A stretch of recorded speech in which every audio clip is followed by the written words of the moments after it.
Hey, good morning, everybody, and thanks for taking some time out of your day to join us for this conversation. Um, today's virtual session is focusing on brand building and storytelling. This is part of BIPOCann's social equity mentorship program, which is in partnership with the Colorado Cannabis Business Office. Earlier in 2023, the Cannabis Business Office awarded grants for $25,000 and $50,000 to social equity individuals in the state.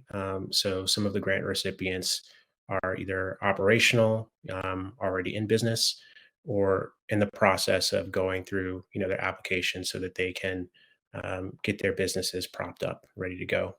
Now, over the past 5 weeks, um, about a dozen of the social equity grant winners have participated in this our second social equity mentorship program.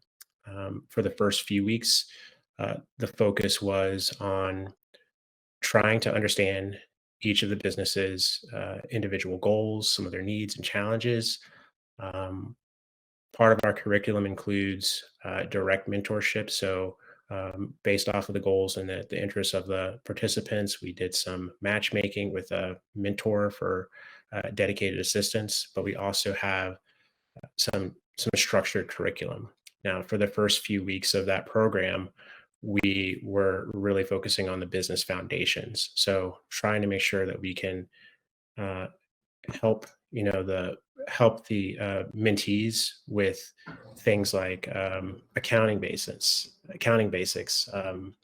operational basics, and then doing some business exercises. Like last week, we had a workshop where we focused on some business strategy exercises. We did SWOT analysis, lean canvas, and really that was just an opportunity for us to learn about some of the strengths and the opportunities, some of the things that I think this cohort can really take advantage of given their unique status as social equity license holders.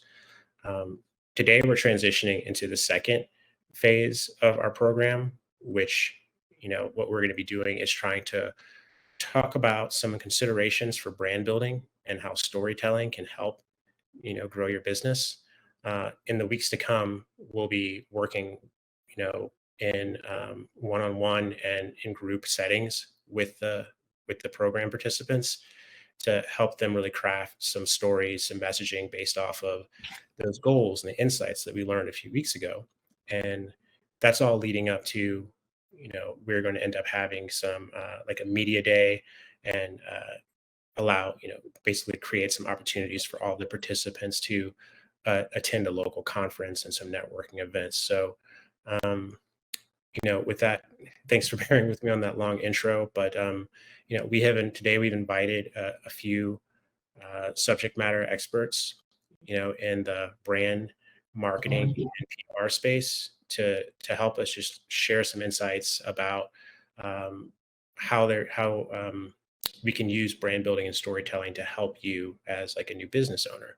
So without further ado, I'd like to make some introductions. We have Michelle Ringelberg of ThrivePOP. We have Lori Shepard of 25 Seconds PR and Jarrell Wall of Gentleman Quins. Now, thank you all for joining today. Like, if you could just, each take a minute or two to tell us a little bit about who you are, what you do, and maybe some of the ways that you can help businesses. I'd like to start by introducing Michelle. Hello, everybody. My name is Michelle Ringelberg, CEO of ThrivePOP, and I've been doing marketing since the late 90s. So I've seen a lot of things change and evolve and turn digital. So I have lots of stories to tell about that. But we really focus on helping companies develop a marketing strategy and plan and sticking to it. And obviously, without plans, sometimes you need to change direction and focus, but really it all starts with the goals. And as he was mentioning earlier, like getting those foundations done first and like setting up the goals are really important. So it kind of ties good with that marketing strategy. So we do everything from graphic design, SEO, pay-per-click, search engine optimization, website development, social media management. But really, like, our focus is really making sure that we have that marketing strategy in place first, and then understanding like what the struggles are of your end client, so that we can position that and like change that story, so that when you're talking to them that they can relate, and you can convert them. So basically we work on retainer, and so clients come to us and they will have a certain budget in mind, and so based on that budget we will determine what different tactics that we will implement for you based on the strategy. So we have a team of, we work in pods, so like every strategist has a graphic designer, social media, web developer, copywriter, so that you're always working with that same team and they get to know you and your goals for your company and goals for the marketing campaigns, so that we're all in alignment and on the same page. So that's how we help companies.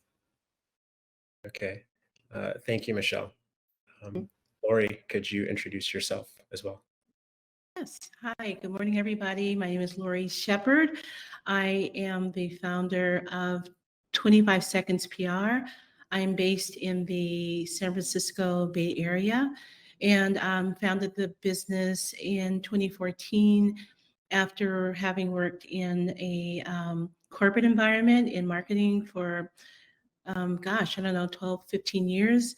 Worked in Silicon Valley, working for technology companies, and that's really where I got involved with PR. Although my original background is journalism, so I was actually a journalist. I worked in the print journalism space.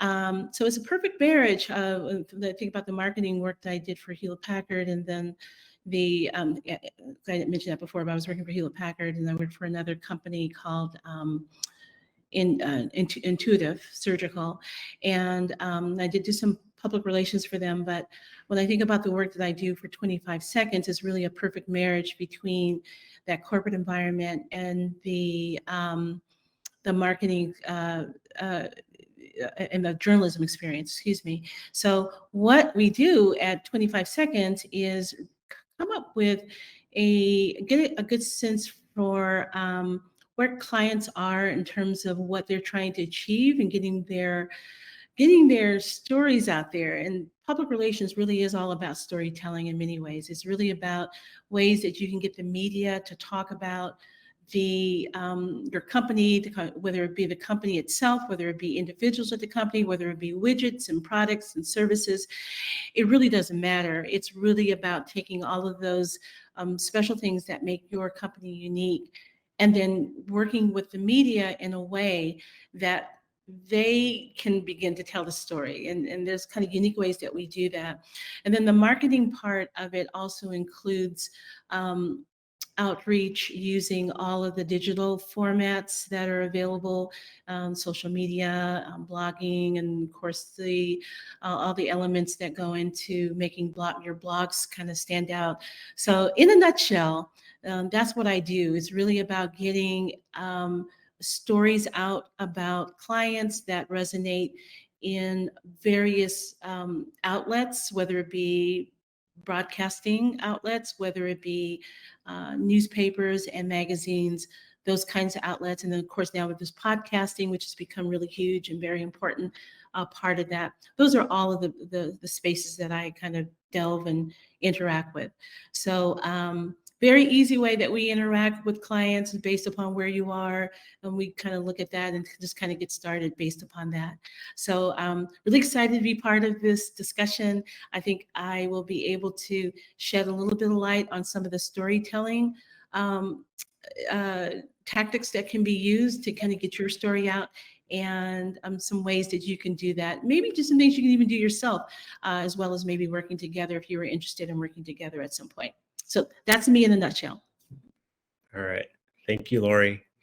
And I'd also like to finally like to introduce Jarrell Wall. And Jarrell, I know some of you know, um, but Jarrell, I feel like, is going to be an important piece to this conversation too, because he has that perspective from like working in traditional media, but also has worked as a licensed as a MIP licensed Colorado base, and he's managed to build a successful cannabis brand over the past couple of years. So, Jarrell, could you talk a little bit about your background and skill set?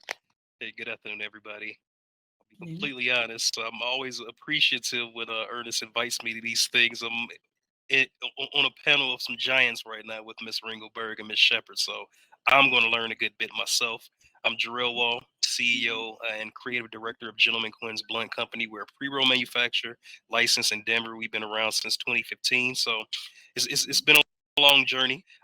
Outside of just the executive sides of things in terms of testing and marketing, or testing and the operations of the business, a good bit of my skill set when I used to work in television and things like that is I use that in my business for marketing, building the brand, outward facing opportunities and whatnot in terms of working with retailers and whatnot to sell our products and events and things like that. So from the ground up, we built our brand, me and my business partners, by ourselves. We didn't really have a lot of consultants and things like that, and a lot of it was trial by fire, shadow boxing in the dark and whatnot to see what works. And so far, we're still around, we're still making sales, and folks are by and large knowing more and more of our names. And I thought this would be a good opportunity to shed some of the difficulties and some of the opportunities that I've been able to use for Gentleman Quinn's, as we're a really unique type of product, and to still be around with a good bit of the challenges we've had. I think I could definitely shed some light on things that have worked for me. So definitely appreciate you guys inviting me. And like I said, I'm gonna be learning a whole lot here from these amazing ladies I'm on the panel with. Okay. Well, hey, thank you all for also sharing some of your time and expertise with us today. Just want to go over a couple of just like housekeeping, things. I think most everyone here has attended like one of the webinars before, or participated in like the workshop that we had in person last week. If you have questions that come up throughout, the next like 40 minutes or so, there is like a chat function at the bottom of your screen. Just go ahead and type those questions in, and I'll look out for them and make sure that we can get them answered. Just to give you an idea of like how this is going to go today, we'll ask a few questions and really just try to make it conversational. I think there's a lot to learn here. We're not going to be able to capture it all, but the important part is everyone here is they're connected to the BIPOCann network, either as like members or, we're doing some collaborative work. I know even Lori is like helping one of the participants as a mentor. So even after this, like we will still be able to continue to get you in touch with the folks here, so they can be resources for you. All right. So sort of gave that intro and talked about knowing that the focus of this conversation is on brand building and storytelling. So just wanted to quickly talk about the difference between those two things. So if you can think of, brand building or brand development as the voice, the image, that you create for your company. If you think of brand storytelling as these tools that you use to create emotional or value-driven connection between your brand, your customers, your partners, it's a bit of art and science, right? And I think that where a lot of folks are on this call is we talked about some of the goals. A lot of folks are looking for capital. Some people are looking for partners. Some people are looking for ways to increase their customer base, or even influence legislators so that we can have policy that is going to ensure that your business can operate and be sustainable. So if you think about it, like when you have interactions, it's going to be very important for you to clearly be able to communicate your business, the problems that you're trying to solve, how you differentiate. Um, and a lot of that is through telling a story that is going to resonate with the person that you are, in front of. And that's going to change, right? But what we want to do, like I said, is like work with you over the next few weeks to help you apply some of these tools so that you can be more effective in achieving some of your goals. Um, Now, I guess like with that in mind, one of the things that I sort of wanted to ask, the group here is, could you tell us a little bit about, share your insights on brand building and storytelling? What does it mean to build your brand voice? And talked about like sort of why that's important, but what are some things that some like a new business owner might consider when it comes to telling their story? Um, Maybe Lori, would you be interested in sort of talking about that to get it started? And then everyone feel free to sort of chime in as needed. Yeah. Thanks, Ernest. One of the first things that comes to mind when you just pose that question around brand is consistency. Having a consistent image, a consistent voice, a consistent kind of messaging, because ultimately the public customers, public facing individuals, whether it be the media, bud tenders, people that are in the industry, you want them to have a general, consistent understanding about what your brand is. And consistency, for some reason, is just something that just stands out in my mind as being something that you want to make sure that when you're new in getting into your business, getting your business up and running, that you're pretty consistent. Well, first of all, you want to know and define what your brand is. And then once that's defined and clear, be consistent in how you talk about it. Storytelling, on the other end, in my mind, is really about taking that brand and incorporating it in some kind of way so that again, who is your target audience? Your target audience has a real clear understanding about what your brand is. So that it's very clear if it's brand A and brand B and brand X, it's very clear what brand A and B and X stand for, what their target markets are. And so there's ways that you can demonstrate that through storytelling, whether the storytelling be through in some sort of media, through some sort of social media like Instagram, through Reels, and through videos, whether the storytelling is told through the media, through stories that you've been able to get engaged writers and editors and reporters to engage them about you, to write about. Cannabis Business Times is a great example, or any of the other magazines or outlets, or whether the storytelling is happening through podcasts. You're a guest on someone's podcast and you're able to incorporate your messages through there. So those are just a few ideas that come to mind when you ask that question, Ernest. Okay. Thank you, Lori. Mm-hmm. Michelle, like, do you have any thoughts on like what are some things that like a new business owner should consider when they're trying to um, build that brand? And one of the things I often think about is like um, why should someone care, about what it is that you're offering, the product that you're selling, the problem that you're solving? What are some ideas that you have that could help? Um, I think companies like differentiate, or maybe just some other considerations for when you are trying to build and communicate your message. Yeah, I think that like Lori was saying, with the consistency, that's like really important. But I also think there's a lot of speakers out there that talk about what is your why? Like why are you doing this business? Because you want to relate to others. So when they come to your website, they want to know, well, what is it about this company that makes them interesting?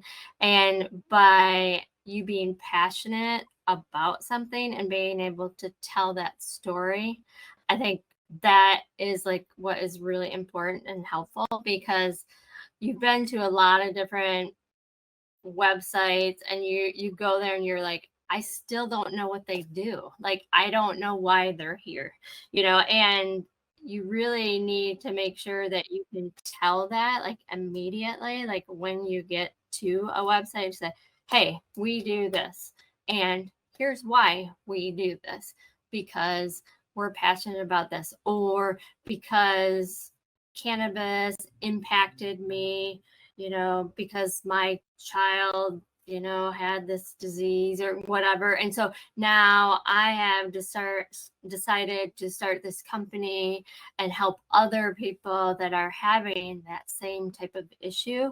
And when you are able to tell that story with your brand, it's so much more impactful than just, oh, they're just another dispensary, or they're just another this, like they're just selling widgets. Well, there's a reason behind it. And so the more that you can incorporate that into your brand, the more successful that you'll be, and the more transparent you can be, because people like to hear people having struggled, like, okay, I started this company, it failed initially because I did this, and this, but I learned from that, and now I, ended up changing the direction, and now this is the company that I have because of it. And then it makes people think, wow, they're real, they're like, I can relate to them, because I totally like messed up and did that same thing,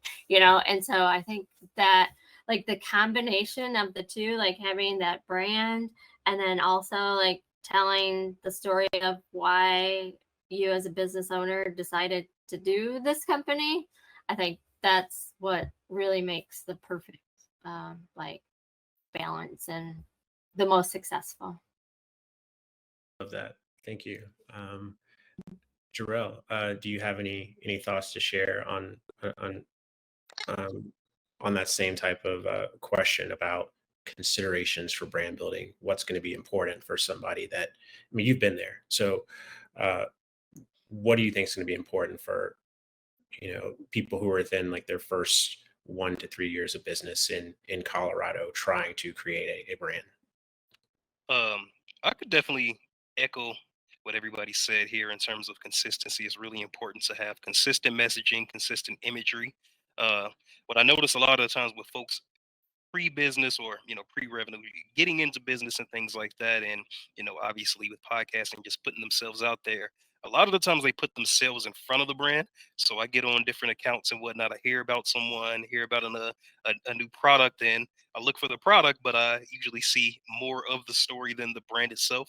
So there really is a balance in between, what exactly are you selling, what exactly is the purpose of that, and then when it comes to different mediums like social media, the different types of social medias. How do you tell the story as to what the product is used for? Why are you doing it?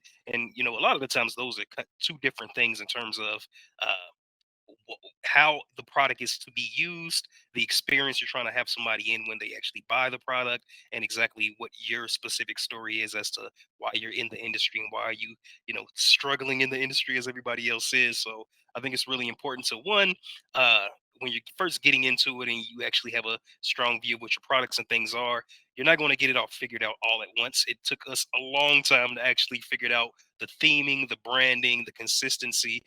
We Since we're not, a dispensary, and we weren't the biggest brand, had the biggest finance and things like that, we had to do everything on our own. A lot of folks didn't really quite notice it when we were kind of coming out because we were so low. So we have the opportunity now that people think we have it all dialed in on day one, but it really took a long time to find those balances and things like that. And having the opportunity to talk to folks in marketing and my own circle and things like that really helped me build it all out.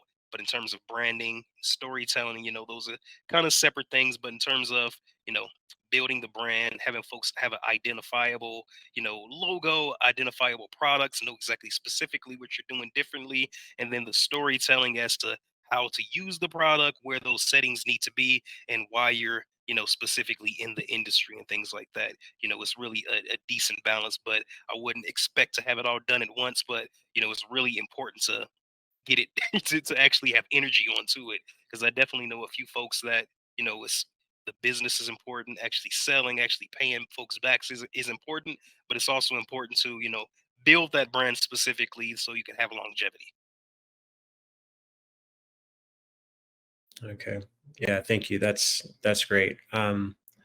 So we've so everyone said, consistency. And I like that piece that you shared about um that balancing act, where it's uh telling the story, showing the product and the brand. One of the things that, when you were speaking, like I was thinking about how oftentimes like uh brands that people recognize or that they support, they might do that because it has solved a problem for them, or they have like an emotional connection to it. um, there might be a reason why, think about like Starbucks, right? Like some people are like, all right, that's where I go for my coffee. um, they have some type of connection to that. That's just an example. um, so I guess the next question is, we talked about the importance of building a brand, being consistent, telling stories, but and we know that the participants, we know that a lot of the folks in the program just did some exercises to try to identify some of their strengths, some of their unique value propositions or their selling points. So what do you all think is important to help folks communicate value? Like, what do you think? What are some things that we should think about? Like, now that we know who we are, what we're trying to do, how would you go about communicating the value to your target audience? Um, Michelle, do you have any? Maybe I'll pick on you this time. Do you Yeah. have any? This? Yeah. Yeah, sure. I was just thinking about, making sure that you're telling like how it solves that problem for them, because that's going to like add the value, because a lot of people will compare and sometimes it's just price, but is that really like solving the problem? And I think we have to be thinking more about what does our audience want, and how are we communicating that this is the thing that will solve their problem, by showcasing testimonials or proven data, or whatever that may be. But I think that's really important when we're thinking about how is this going to add value. One is like, if you have like case studies and different things like that, but it's just remembering that they're coming to you because they have a problem and they're looking for a solution. And how can we do that? How can we solve that for you?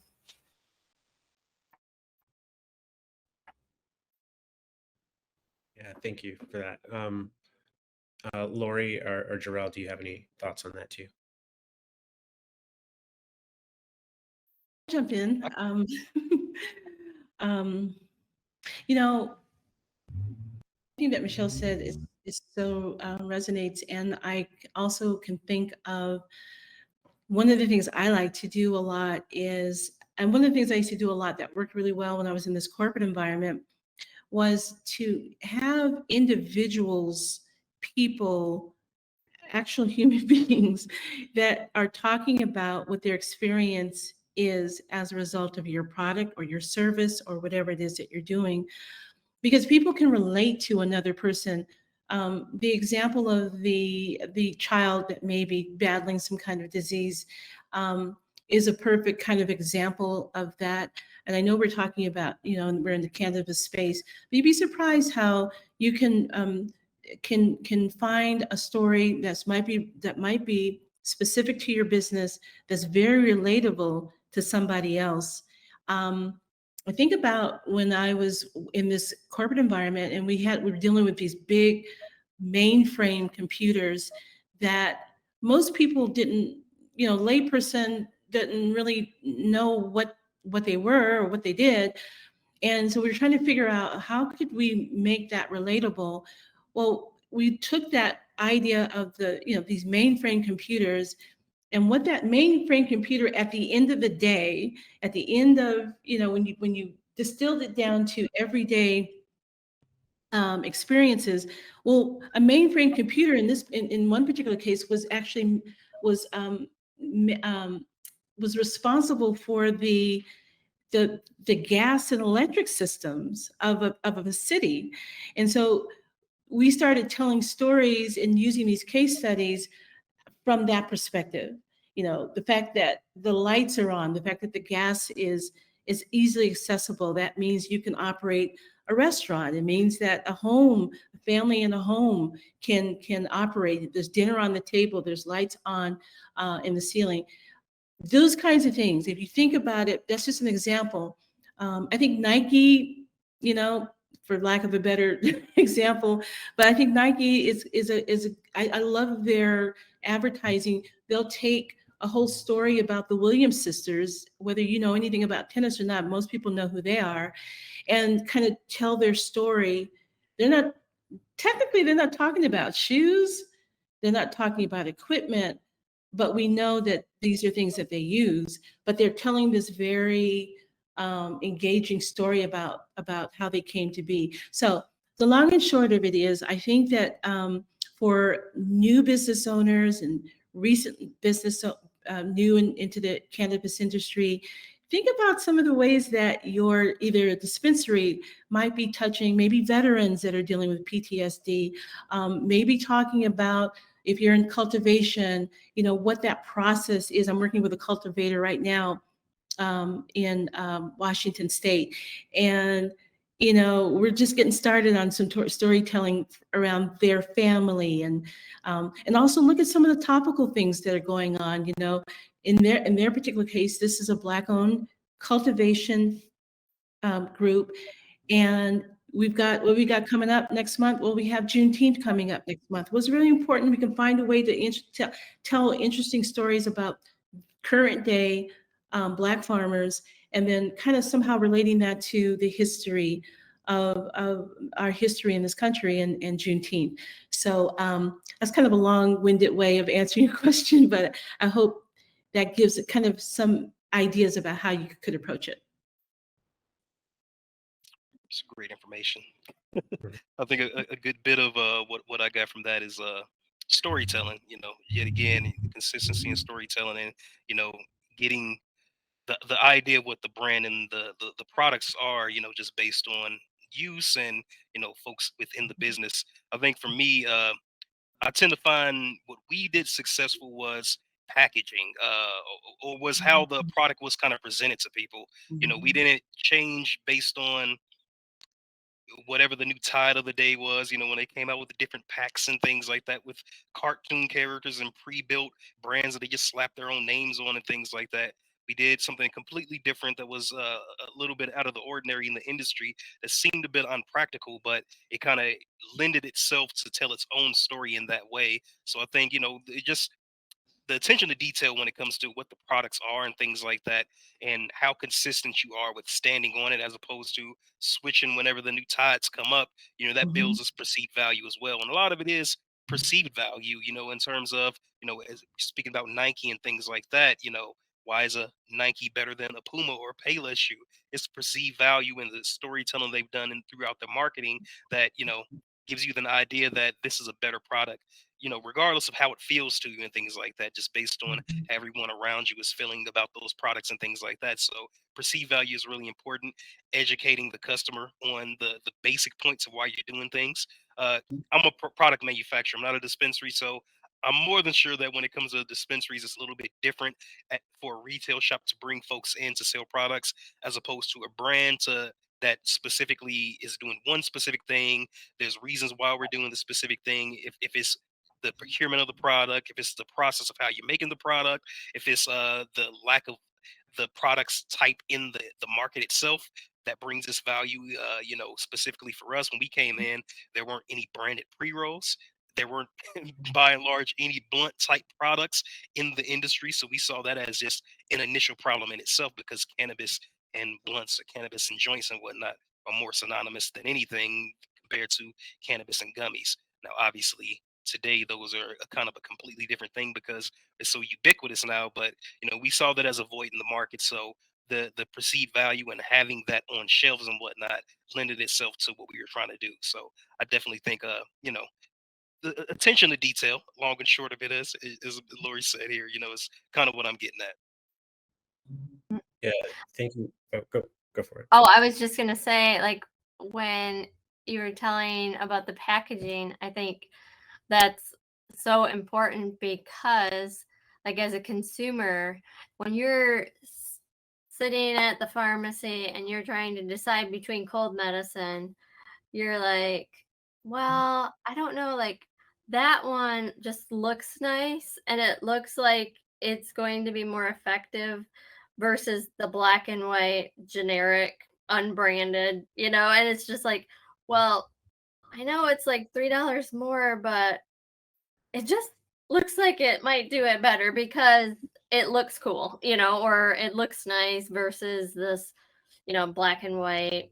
I know have just been going through this because I have allergies, and so I'm like, I don't know, that one looks unbranded and maybe it doesn't work as good, so I'm gonna buy this one that like looks more colorful.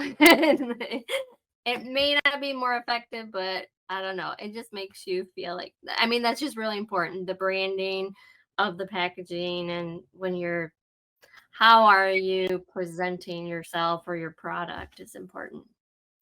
And I just Yeah, want to jump in because Gerald said, oh, I'm sorry. He said perceived value, right? That perception. It's like, oh gosh, it's more expensive. And I think that means it's going to be better, So it's more expensive versus, like you said, the more generic one. But yeah, those are such excellent points. Excellent. Yeah, I totally can relate appreciate to you that. guys. No, Well, we've done just being in this for so long. We've seen auxiliary companies that help pay for that provide packaging and things like that. That's common to what's on shelves and things like that already. And we understand that there's a cost analysis between what you're going to be, putting your things in, how you're going to get your stickers and things like that. And for us, we were like, at a certain point, you gotta spend money on something. And for us, we want to spend money on packaging because again, shelf differentiation, especially when shelf space is so hard to come by. How do you get some folks to just immediately see your products? And obviously, what's in the product, what's in the packaging is most important. But just getting, just cutting the tape to have folks, look at yours and want to at least give you a try is pretty important as well. So I definitely know that it's a cost analysis to the side of that, but you definitely got to pay for things at certain points in your business. And for us, packaging was a big. no, thank you. So these are all great insights, and actually, Jarrell, I think that your example is a really good one, because if you think about, and everyone that's like listening, you think about that exercise that we went through, and we were trying to say, okay, what are our strengths? Jarrell, you entered the industry, but you had this background that you knew that you could immediately put to use. And okay, so what's an opportunity? All right, well, I'm noticing that there aren't any like handcrafted, products on shelves. Okay, how can I make mine look different? I'm gonna My differentiator is the presentation and making sure that like what we put out there is gonna have this story or this high quality and appeal. And look at this, I have a copy, not a copy. I have an example of your Me package, too. right? And it's like it's cool. You can it has a tagline there. You can open it up. It has this cool presentation on the inside, and you pull it out, and it has a card, and it tells a story about the product right there. So even before you have a chance to like open this up and take the product out, like you can touch, taste, read, smell, like it's creating some type of experience, you know and that's going to be different than what you might get from other uh, competing options, like when you go to stores. And part of the way that you continue to tell that story is through that through like all of that detail that you've done. But once it's there, then this ends up being like a tool that can also help with marketing and to continue to tell stories for. I'll It's show the up. idea. What's that? So that was the idea, 100%. um, I'll share some other examples, right? I have some frisbees, right, with my let me take the blur off, but I have some frisbees with my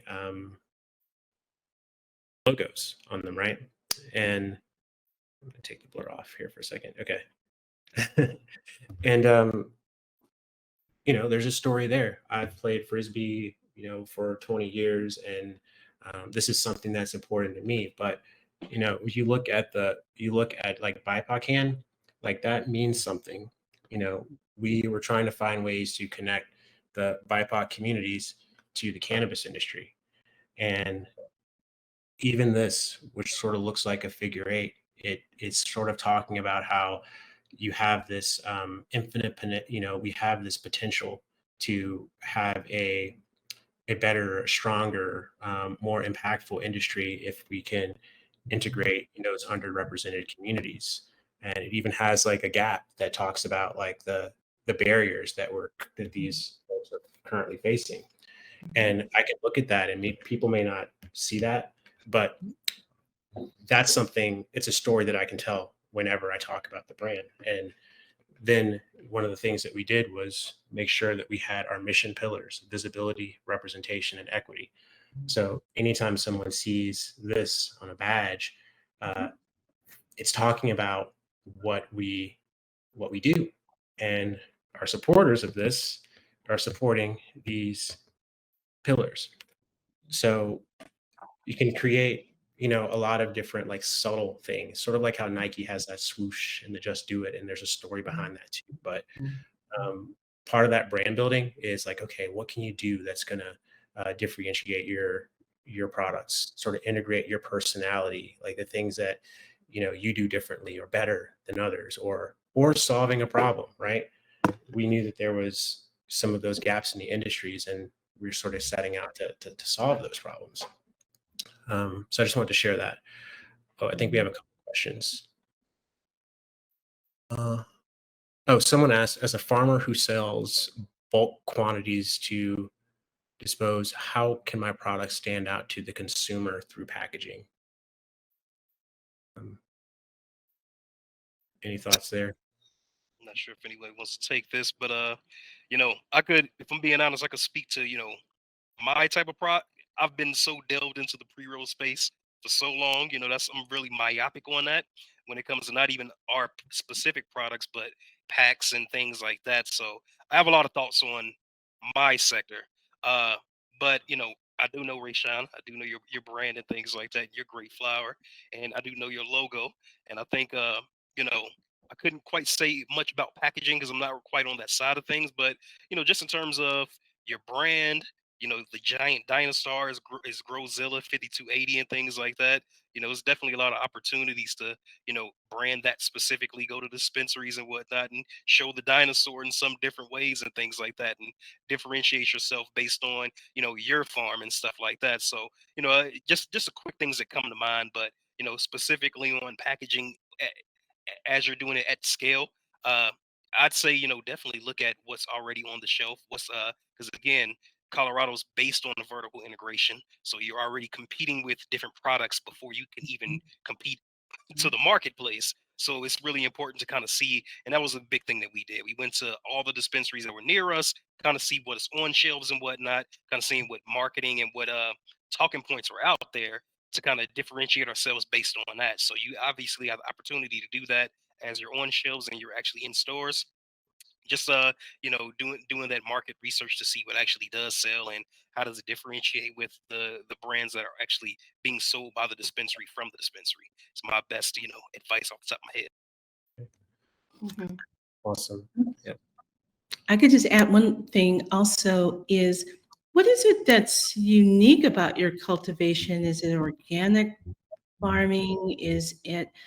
Do you meet certain kinds of standards that maybe others don't? And even if they do, somehow highlighting those. highlighting those aspects of your cultivation. When you look at the packaging of things that we think about it just as consumers, how you feel sometimes if you look at something that says made in the US, or something that kind of highlights, so that particularly for people that are very sensitive to wanting to support a family farm, wanting to support something that's not a non-corporate, somehow maybe highlight that on that packaging, I think would be another idea that you might want to consider. Mhm. Yeah, I don't really have a lot more to add. I think those are both like really great points. So I think market research is really important, see what other people are doing, and then, yeah, how can we be a little different and more unique than that to stand out. Um, we have a little bit of time left. I wanted to ask like another question for each of you, but maybe could you share a little bit about how brand building has helped your business, or even sort of share like some of the thought process that went into your branding? Like, Jarrell, you've already answered that question to a degree, but like 25 seconds PR, boom, what does that mean? Or know, Well, just yeah. Well, the funny thing about it, it's a sign that I guess it's a sign that I've been around a long time, because back in the day, when you used to call up a reporter and you had this pitch, you have really about 25 seconds to get your pitch. Yeah, and you have to be perfect. You got to get it across so that they like, oh yeah, that sounds pretty interesting. Yeah, I think I'll follow up on that. Well, things have changed. First of all, very rarely do I actually even call reporters anymore. Once in a blue moon, it's really rare. And even if I did, it wouldn't be 25 seconds. It would probably be like 10 seconds. You have to get your point across.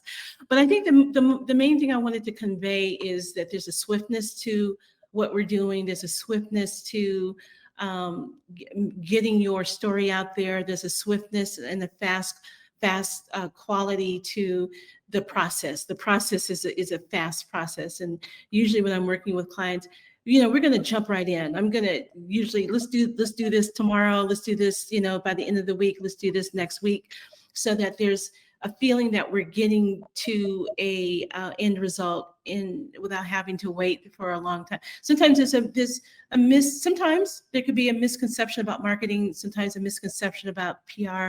And so the main thing I wanted to do with 25 seconds was just kind of simplify.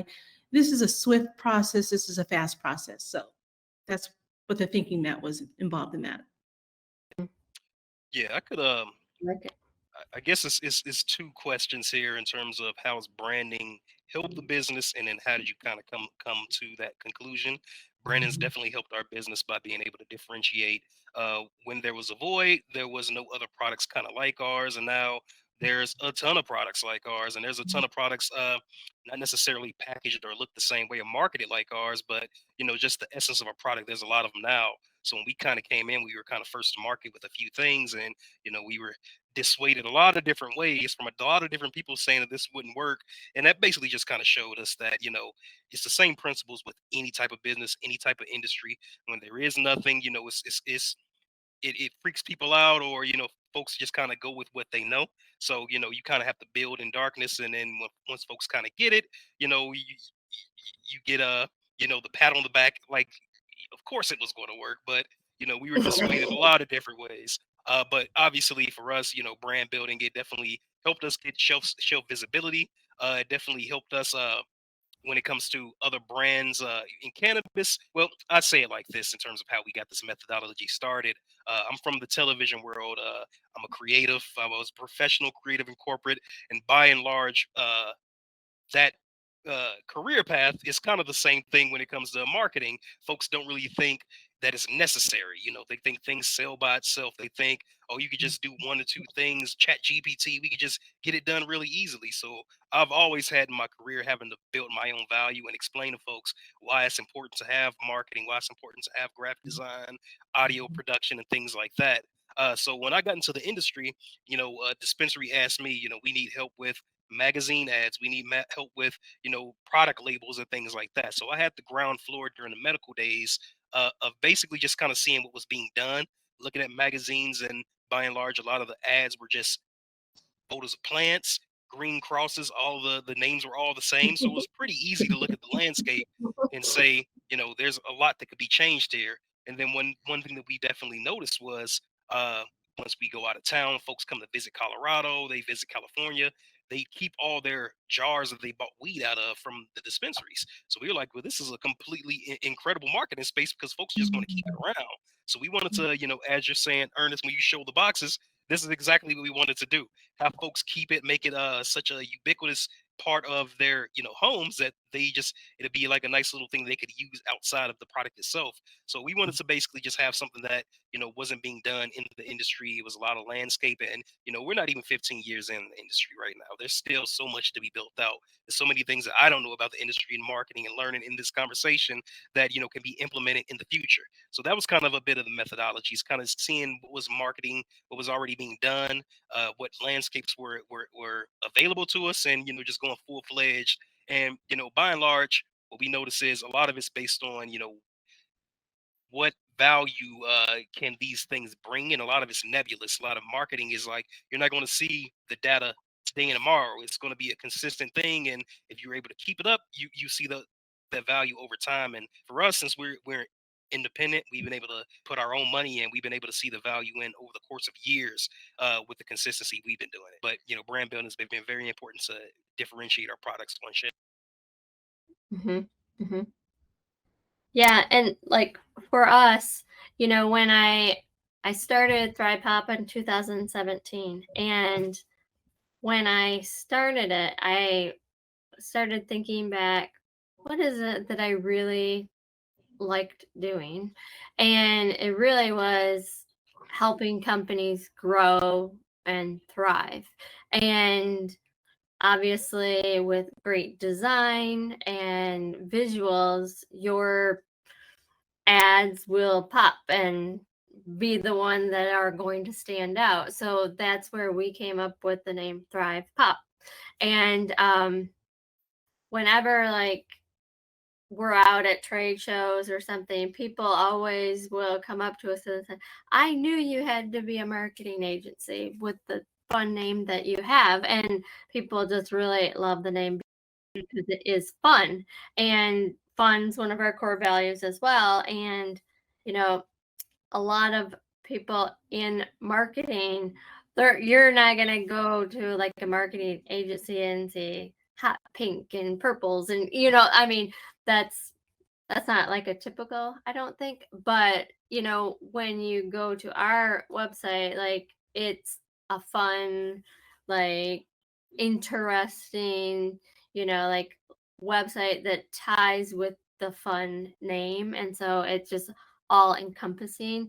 But really, it was more about what is it that I like to do, and what is it I want my team to do, which is help companies grow. I want people to have fun when they're working.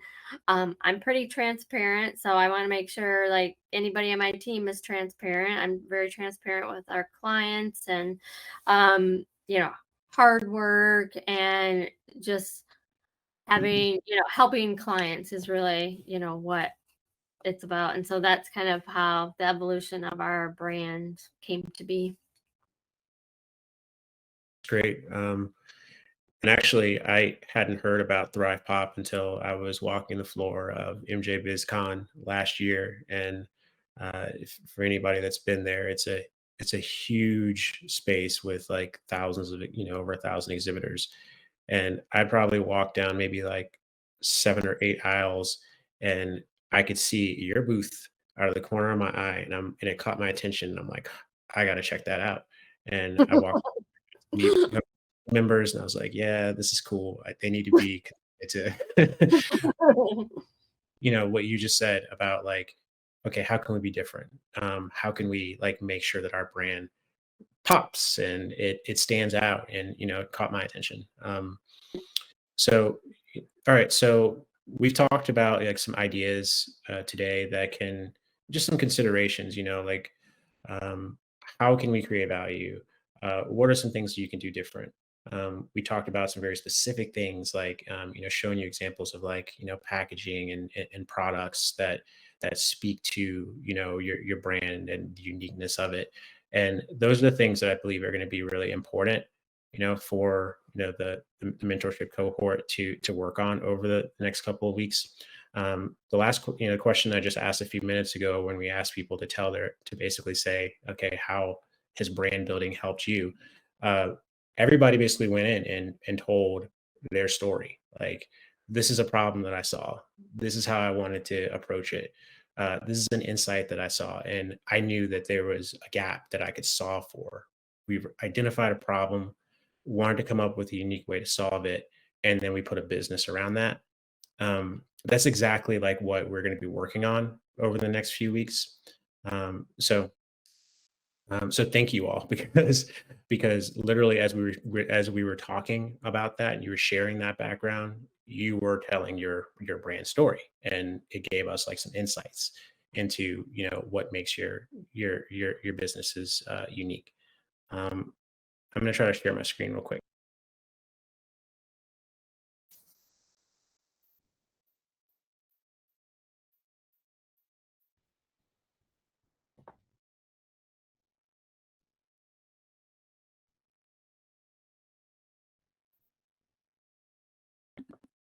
Can you all see my screen or no?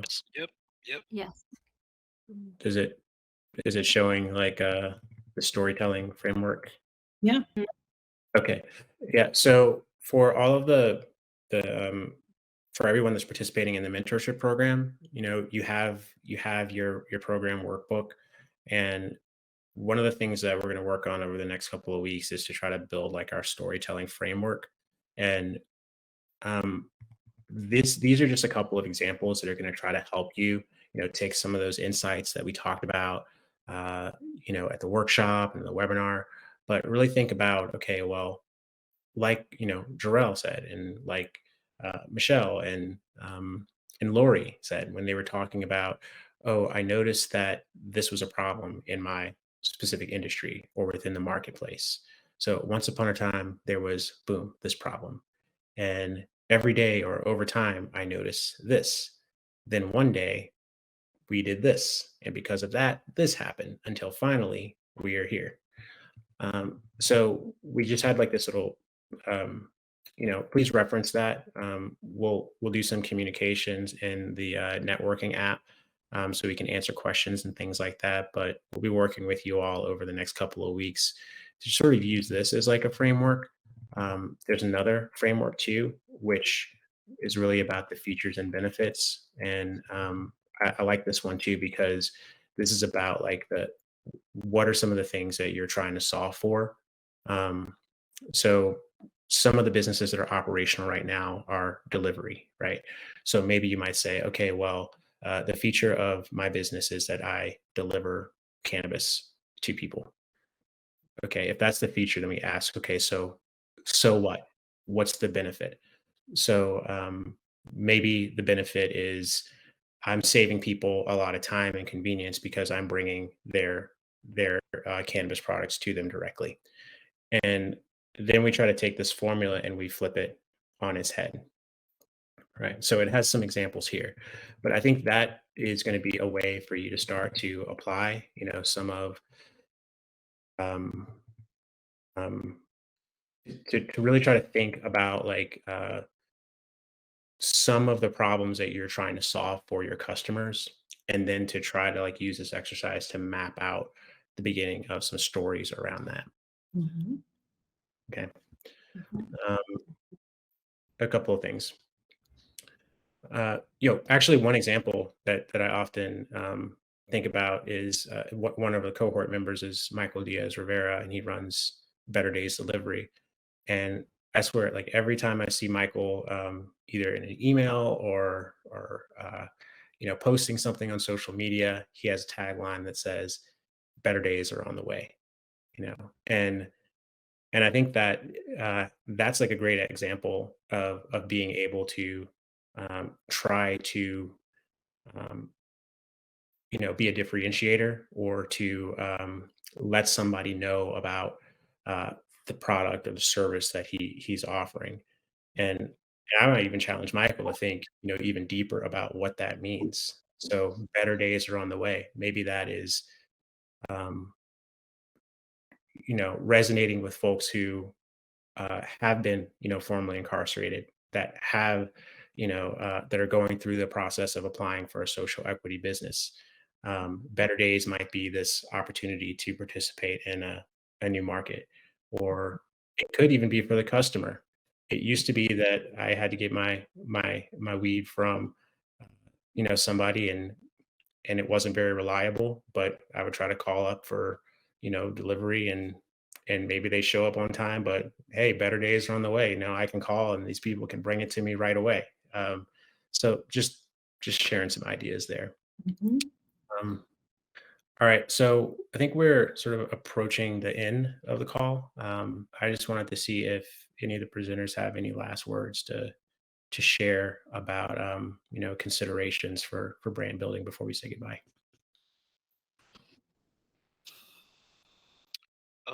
I got, a couple little different things, but I definitely say just practically, from what I've been seeing and, what I've had to do in the industry, I think it's really important to, engagement's really important. Engagement with your audience online digitally, because a lot of the times, if you're not a dispensary, you're having to sell to dispensaries. So you have to think of this in two different ways. You have to think B2B and B2C.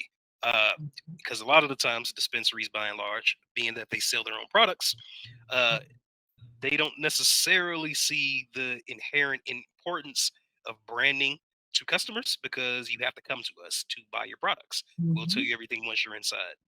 For Mhm. us, we don't necessarily get that as a product manufacturer. We don't necessarily get that opportunity. So we have to one bring the value proposition to the dispensary why you're going to make money with our products, and at the same time we have to sell our products to the consumer. So Mhm. one way of doing that is obviously in-store activations, pop-ups, and things like that. But that really does help us sell to the dispensaries and assist with selling to bud tenders. But on the other end, digitally, obviously we are the most constrained industry. We're not quite free market right now. So you have to do what you can with the tools in the toolbox. And even though you have, just a hammer to build a house, you got to do what you got to do. So I definitely say it's important to be on as many digital platforms as you can. Now, obviously, there is some digital fatigue, social media fatigue, and things like that. But I do find it a lot helpful for me, being that I'm a step back. It's not Jarrell out there. I'm not necessarily the face of the business. The products are the face of the business. So it definitely limits me from, going off rails when it comes to different things. When it comes to cannabis, it makes it, the brand itself, are the brand itself is most important. So it's really important to be on as many platforms as you can that are allowing you to do things to be customer facing. And each of those platforms have different audiences. So you definitely have to understand how to market towards those different audiences, as opposed to just putting the same images and messaging and things like that on on each messaging board. You have to manufacture it for each one, engage in different ways on each one. You're not going to engage with people on Twitter the same way you engage with them on Instagram, or the same way you engage with them on a professional platform like LinkedIn. But they all demand, brands to, compete on each of those platforms differently. And I just encourage everybody to, at least get handles on each one of those platforms emerging Mhm. that folks, aren't necessarily on right now. Just get a handle, get familiar with it, get familiar with TikTok and things like that for your brand, because it's really necessary. Mhm. Yeah. Yeah. And I think one thing people always ask me, well, what's the one marketing tactic that I should do? There isn't one. There's like multiple. So, but when you're starting out, I would say I agree. Like, you need to be on social. Try to be where your client is hanging out.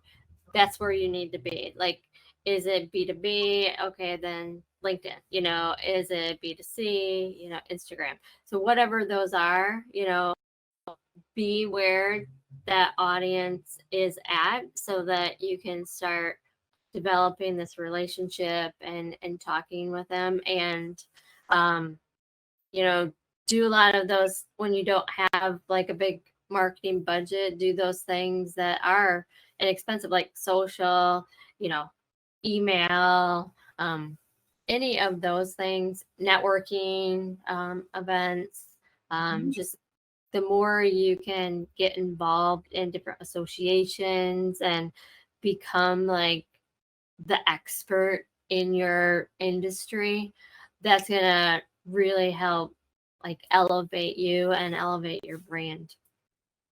And then I'll just chime in.